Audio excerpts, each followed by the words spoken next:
जय श्री राधे, जय श्री कृष्ण। भक्तजनों, आइए आरंभ करते हैं आज की कथा।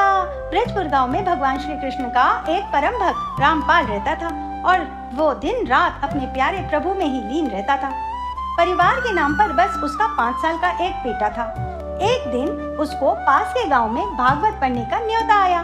गांव जाने से पहले रामपाल ने अपने बेटे मनु से कहा कि बेटा मनु, मैं पास के गांव में भागवत पढ़ने जा रहा हूँ। मैंने ये भोग बना करके रख दिया है। पहले प्यारे गोपाल जी को भोग लगाना और फिर खुद उस प्रसाद को पा लेना। कुछ समय बाद मनु ने अपने प्यारे गोपाल जी को भोग लगाने के लिए थाली उनके आगे रख दी और हाथ जोड़ करके प्रभु से प्रार्थना की कि हे प्रभु, हम सबके प्यारे गोपाल जी, आप भोग स्वीकार करें। अब काफी देर तक भोग को वैसा ही थाली में रखा देख मनु कुछ उदास हुआ और प्रभु के आगे बैठकर बड़ी ही मासूमियत से कहा कि हे हम सबके प्यारे गोपाल जी, आपने अभी तक भोग नहीं पाया। आप पा लीजिए ना, वरना पिताजी मुझ पर बहुत नाराज हो जाएंगे और आप भोग पाएंगे तभी तो मैं भी प्रसाद पा सकूंगा। इतनी जोर से भूख लगी है मुझे। मनु के इस भाव को देखकर ठाकुर जी उस पर रीझ गए और बाल रूप में वहाँ पर प्रकट होकर भोग पाने लगे। यह देख मनु खूब खुश हो गया और खुद भी प्रसाद खाने बैठ गया। शाम को जब रामपाल घर लौटा तब उसने अपने बेटे से पूछा, बेटा मनु, तुमने गोपाल जी को भोग लगा दिया था ना? मनु बोला, हाँ हाँ पिताजी, और उन्होंने सारा भोग पा भी लिया। यह सुन रामपाल कुछ मुस्कुरा दिया। अब ये रोज की बात हो गई। भगवान रोज बाल रूप में आते और भोजन पाते।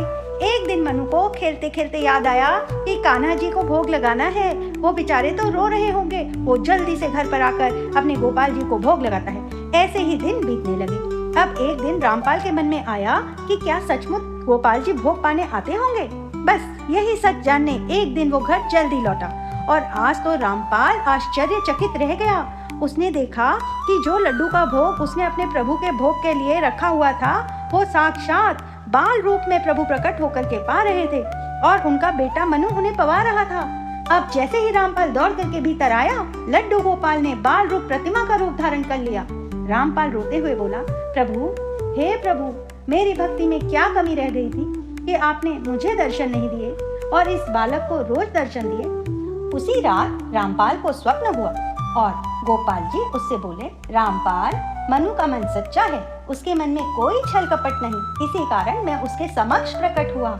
जो भी सच्ची भक्ति और सच्चे मन से मुझे याद करता है, मैं उसके समक्ष किसी न किसी रूप में जरूर प्रकट होता हूँ। बोलो प्यारे लड्डू गोपाल की जय, हाथी घोड़ा पाल की जय, कन्हैया लाल की।